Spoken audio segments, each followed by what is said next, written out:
और दांत में लगाम दोनों हाथ तलवार थामे, ऐसा लगा रानी स्वयं चंडिका भवानी थी। दांत में लगाम। कोरोना में हमें वो बना के खिलाया, कोरोना खत्म नहीं हुआ, कई बार किराना खत्म हुआ। और वस्त्र शर्म के उतार करती हैं जो प्रचार, सृष्टि की संतान नहीं वासना की धूल है। देश के राष्ट्रीय कवि ने इतनी बड़ी बात कही है, बहुत बड़ी बात है कि आज बड़े बड़े मंचों पर जाकर काव्य पाठ करते हैं। हमारे कवि शशिकांत जी यादव कहाँ हैं?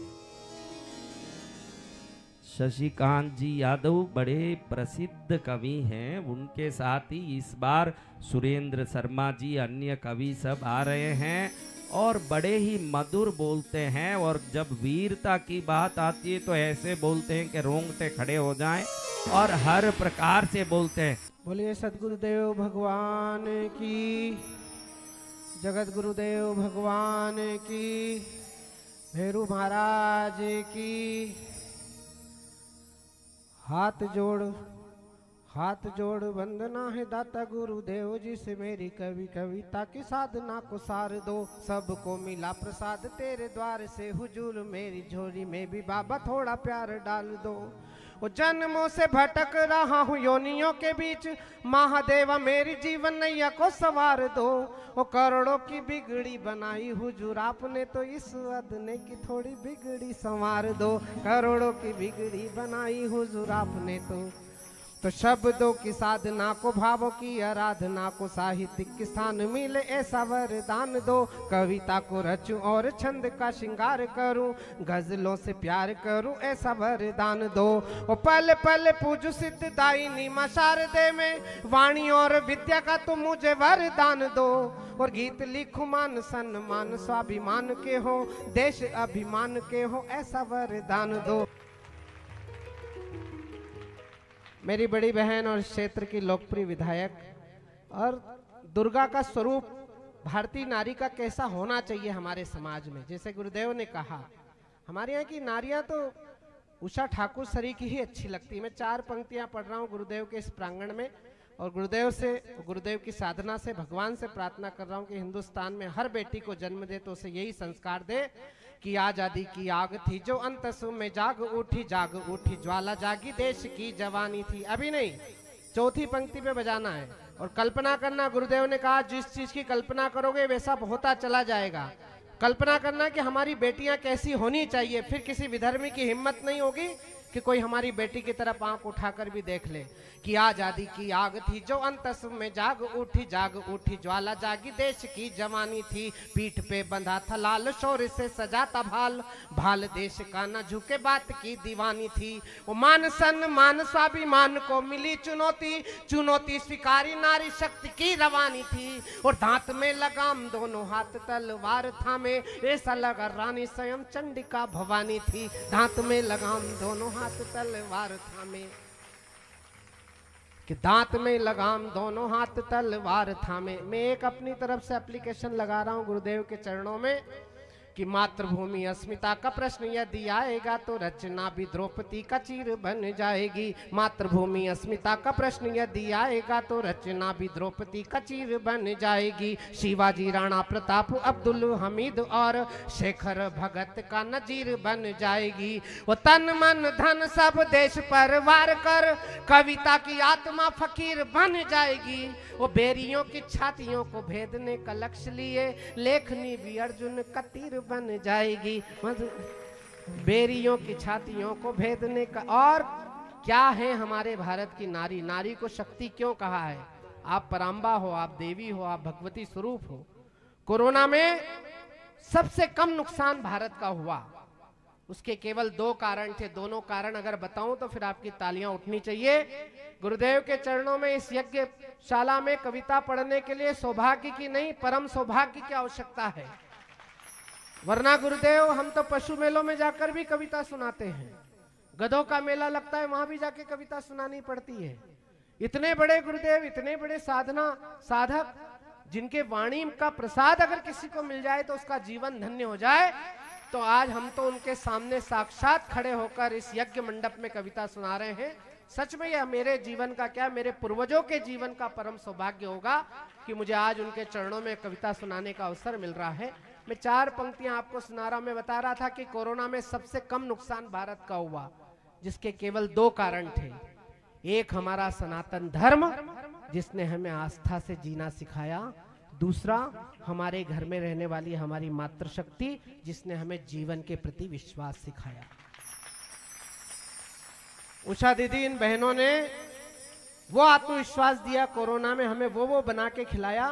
कोरोना खत्म नहीं हुआ, कई बार किराना खत्म हो गया, लेकिन हमारे जीवन की रक्षा हुई। और हमारा सौभाग्य था कि हम गुरुदेव के समक्ष खड़े होकर सुना पाए। कोरोना की 3 लहर आने के बाद भी हम और आप जिंदा रह गए। एक बार तो गुरुदेव को धन्यवाद दीजिए तालियां बजाकर। मैं तो अपने जेब में गुरुदेव का एक पत्रक रखता हूं। मुझे पिछली बार यात्रा जब आए थे गुरुदेव, तब इंदौर से दिया था। उसके बाद मैंने एक संस्मरण सुनाया। मैं गुरुदेव से मिलने गया, एक कार का एक्सीडेंट हुआ। कार में 2 लोग थे, एक मेरा सारथी था, मेरा रिश्तेदार भी था, और आगे मैं बैठा हुआ था। उषा दीदी, कार ने 8 पलटी खाई और 8 पलटी खा के कार औंधी हो गई। मुझे नहीं पता मैं कैसे रेंग के बाहर निकला। दोनों मोबाइल कार के नीचे दबे हुए थे। कार की हालत अभी भी आप देख लो तो ऐसी होगी कि शायद उसका कोई एक पुर्जा किसी काम का होगा, लेकिन गुरुदेव का आशीर्वाद था कि मुझे खरोच के नाम पर लगना तो बहुत दूर की बात, खरोच के नाम पर अगर एक टांका भी आया हो तो बहुत बड़ी बात है। एक बार गुरुदेव के लिए जरा, गुरुदेव कैसे रक्षा करते हैं हम लोगों की। वो यंत्र आज भी मेरे जेब में है, मैं उस यंत्र के बिना घर से निकलता नहीं हूँ। मैं 4 पंक्तियां गुरुदेव इस मात्र शक्ति के सम्मान में पढ़ रहा हूँ, जिसकी आराधना में आप इतना बड़ा पूरा जीवन आपने लगा दिया है कि भारतीय नारी जब त्रिशिला बनी है, तब दुनिया को महावीर नाम मिल पाता है। अपनी गुरु माता और अपनी बहन उषा ठाकुर जी को ये छंद समर्पित कर रहा हूँ। आप सबकी ऊर्जा मिले, आशीर्वाद मिले हमारी इन बहनों को कि भारतीय नारी जब त्रिशिला बनी है, तब दुनिया को महावीर नाम मिल पाता है। जीजा माता शौर्य संस्कार के जगाती हैं तो शिवाजी को राष्ट्रीय स्वाभिमान मिल पाता है। और देव की यशोदा जो दुलारती है कान्हा को, तो दुनिया को प्यारा ब्रज धाम मिल पाता है। और कई कौशल्या तपती है जब तपस्या में, तो दुनिया को पूजने को राम मिल पाता है। कई कौशल्या तपती है जब तपस्या में, तो दुनिया को पूजने को राम मिल। और अभी जो इशारा गुरुदेव कर रहे थे, मैं परिसर में घुसा तो गुरुदेव ने एक बात कही, बस उस बात को कविता बना रहा हूँ कि एक साथ कई संबंध अनुबंध लिए ममता स्नेह अभिलाषा बनी नारियां। कि एक साथ कई संबंध अनुबंध लिए ममता स्नेह अभिलाषा बनी नारियां। जिद पे अड़ी तो राम को भी वनवास दिया, यमराज के लिए हताशा बनी नारियां। और बनना था राधा पन्ना अहिल्या और जीजाबाई, किंतु राखी मल्लिका पिपासा बनी नारियां। और बिकाऊ विश्व सुंदरी का ताज जीतने के लिए शर्महीन आंखों का तमाशा बनी नारियां।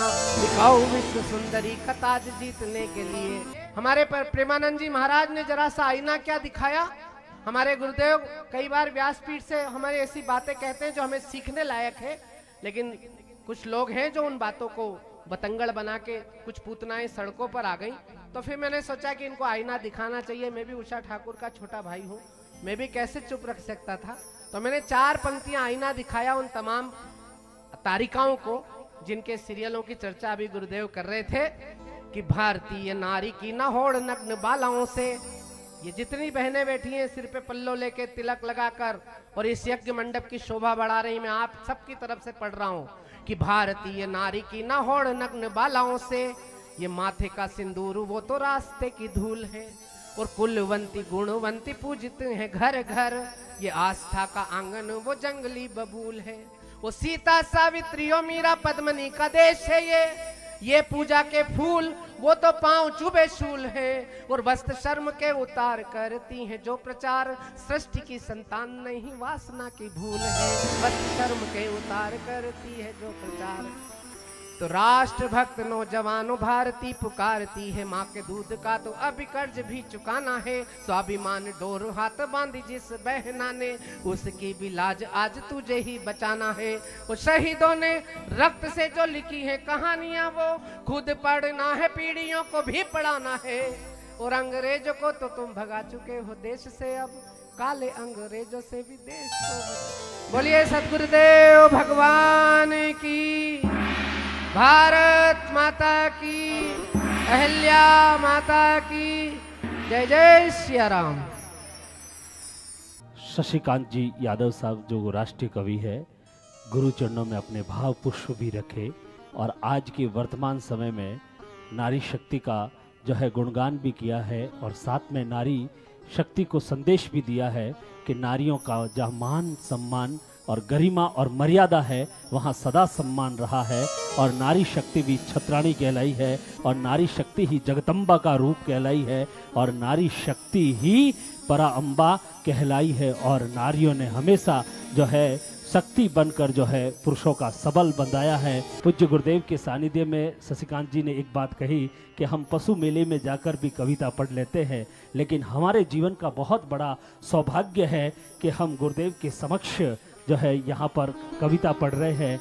देश के राष्ट्रीय कवि ने इतनी बड़ी बात कही है, बहुत बड़ी बात है कि आज बड़े बड़े मंचों पर जाकर काव्य पाठ करते हैं और तुरम खां जो कविराज होते हैं उनके समक्ष पूरे मंच की जो है विधा को संभालने का कार्य अगर मालवा के क्षेत्र और देवास का गौरव बढ़ाने वाले कोई है तो वो राष्ट्रीय कवि है और विशेष रूप से आपको ही याद किया जाता है संपूर्ण मंच की विधा को संभालने के लिए। और ऐसे जब गुरु भक्त बनकर जो कविराज जब गुरु चरणों में कहते हैं तो कोई न कोई जो है साधना की प्रखरता ही है हमारे गुरुदेव के पास कि आज जो भी दर्शन करता है उसके जीवन में आनंद ही आनंद बिखरने लगता है।